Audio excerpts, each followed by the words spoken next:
Hey everyone, thanks for stopping by the Standards Weekly Check-In. I'm Colin. Behind the camera we got Heavy Metal Dylan. What's up? Today we are going to be getting into some stat picks, flipping through some new arrivals and recently priced records, and addressing your viewer questions at the end of the video. But hey, we gotta hype it up first. Let me do some video magic here. Bam! We got the new shirts. Look at that. It's a little pocket print, comfort colors. We still got pretty good sizes. I think we're out of 3X. Did you pull the last 2X today? Yeah. Okay, we're out of 2X? Yeah. Dang, okay. So no more 2X, but small through XL is in the building. We do have a link you can purchase from, a mail order in the description of what you're eating, or if you're on Instagram, it'll be on the link in the bio.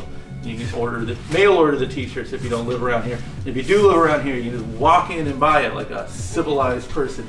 Anyways, so yeah, buy some shirts before they're gone. Should we look at, what are you listening to, Dylan? Am I listening to? Yes. Alright, well, in honor of your favorite holiday, Record Store Day. Go on. They put out, weirdly, the third XL record, Seeking Refuge. Listen to this like 50 times today. No joke, like a bunch. Underappreciated album. It really is. I didn't understand it. Took me a while. Today I really fully get it now. I'm like, okay, I understand. I like this record. Yeah. Yeah. It's more groove oriented. Yeah. And it's I think one of the most respectable examples of like 80s band going into the alternative rock era, because it doesn't feel unnatural. But XL were always kind of apart from, I don't know, trends or whatever. Yeah. So yeah, cool record. Yeah, and also this Patriarchy record, a bunch of remixes on here. It's really good. It's just dance music, house music, I guess. Not house. What do you call it? Not techno. EDM. All right. Yeah, we'll go full electronic EDM. body music. Yes. Yeah, like a quasi-industrial. Yeah. Sound, like what you think Berlin electronic music sounds like. Yeah. Yeah. It's like that. It's a good time. It's fun. Trust fund. This is the sound of having a trust okay. fund. All right, fair enough. Yeah, Yes. yeah. I get that. Trust fund electro. Yeah. Yeah. What are you listening to, bro? Brother, we got a lot of records traded in on the Black Jazz label, and this is a fantastic label. I've been kind of for a long time been on my radar. Anytime I see anything on the label, I give it a listen because it's all worth giving a listen. Now, of course, some of these are in the collector realm as far as pricing goes, so I'm not expecting anyone to come in and pick up all of these by any means, but they are all pretty solid. I was bumping them all weekend. If I had to give you a place to start, thankfully, the other cool thing is that they're all, pretty much all that I can tell, available on Spotify or the streaming platform of your choice. They have been digitized, they're not lost to the ages, and there's a lot of this stuff that gets reissued, which is how I first started listening to a lot of it. And if I had to just give you one to start with, sure, try this one. Yeah, it's all pretty diverse too. There's not like one sound throughout, like I would say something like the Actuel label or like ESP disc, like the real far out jazz labels. There's kind of like a sound you have in mind that those labels are associated with. I would say with the Black Jazz label, it's pretty diverse and it's all pretty high quality, and the artists aren't like all house names, so it's a great like starting point to get into the deeper realms of jazz music, go a little bit beyond the old Blue Note staples. So yeah, this was just my soundtrack for the weekend. Really great stuff. And here's just another random used record we got from on the Japanese release. And yeah, really solid. I don't know how to. I always feel silly talking about jazz music. It's the kind of jazz music that sounds good. Oh, okay. Yeah, but no, a little out there, a little experimental, and definitely still listenable and enjoyable. And basically, I can say we're probably not gonna get these again. So if they are of interest to you, if you feel like branching out, we have a good stack of deep cuts for you. Yeah.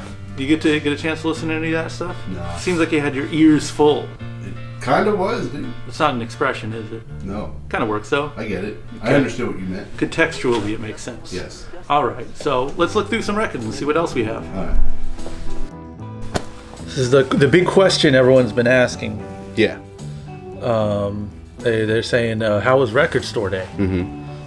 It was fine. Yeah? Yeah. What'd you do? I just sold a lot of records. That's it. Dang. That's pretty much the beginning, middle, and end of. Well, did you get anything from Record Store Day?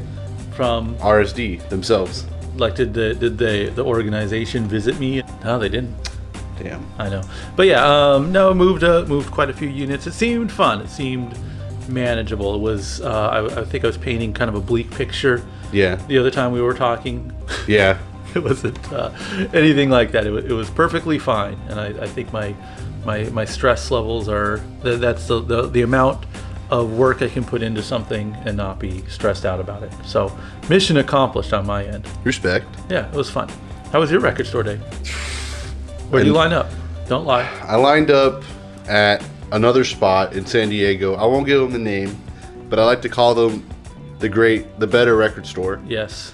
And I lined up and got the Fleetwood Mac's Rumors picture disc. You were looking for that for a while. I was like, how come they don't picture disc this?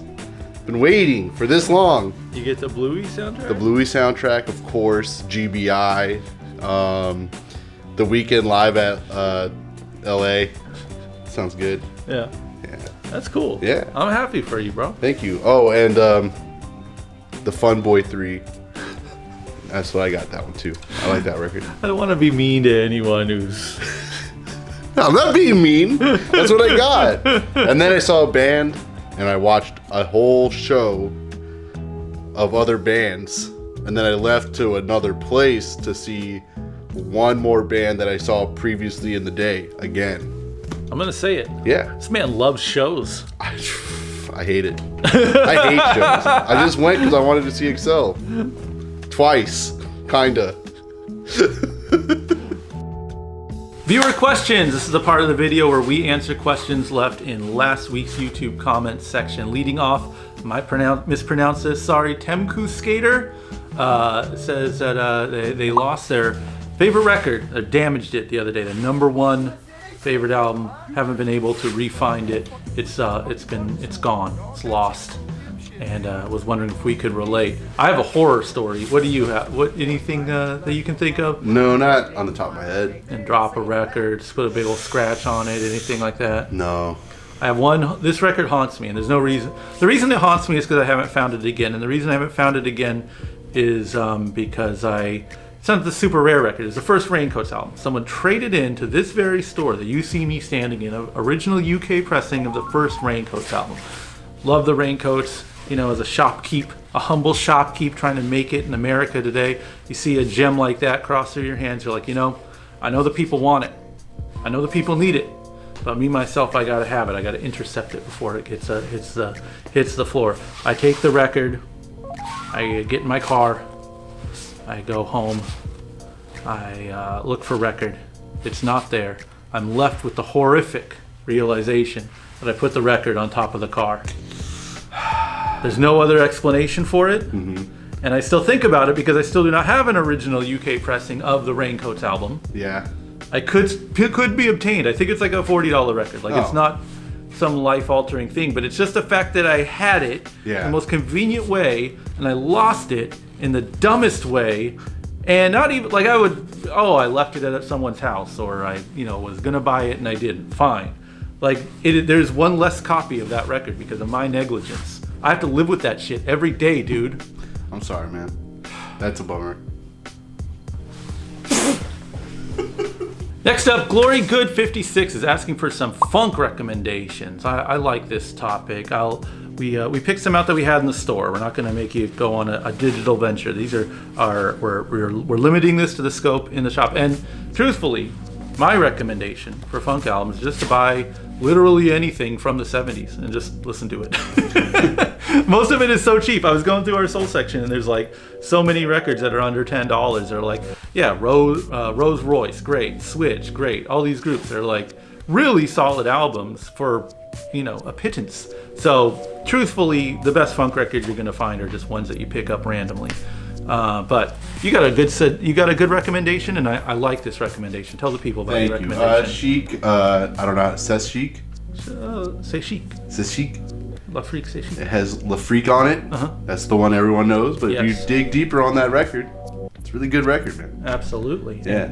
And I've got a greater appreciation after knowing about Nile Rodgers and all the records he's done. If you look into what Nile Rodgers' catalog, it's like, oh wow, he was like the guy.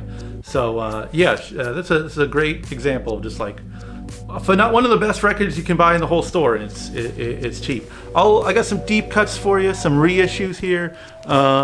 This is one I was playing. This is not quite funk. This is a little more jazz fusion. Okay. This is an impossible to find original album, but if we're going deep cuts here, James Mason, Rhythm of Life. I mean, just put on the first track, Sweet Power of Your Embrace, and it's like, it's over. It's not like, proper dance floor funk, but like the jazzy fusion element to it. It's, man, amazing album. You know this one? No, I don't. Really? No. I thought it was like kind of super on the radar for everyone, but yeah, great record.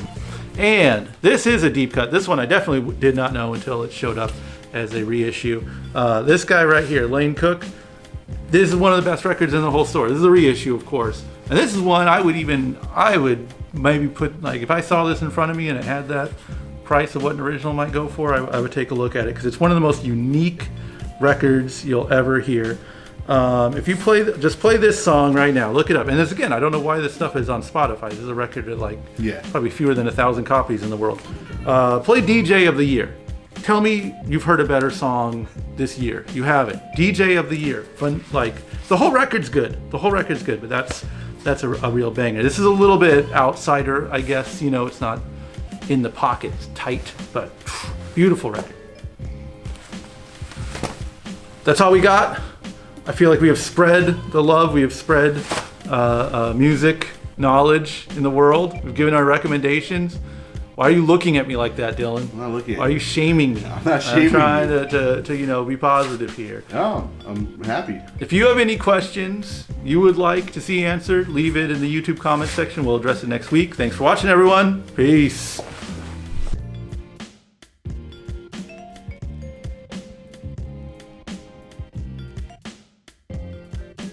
It's the kind of jazz music that sounds good.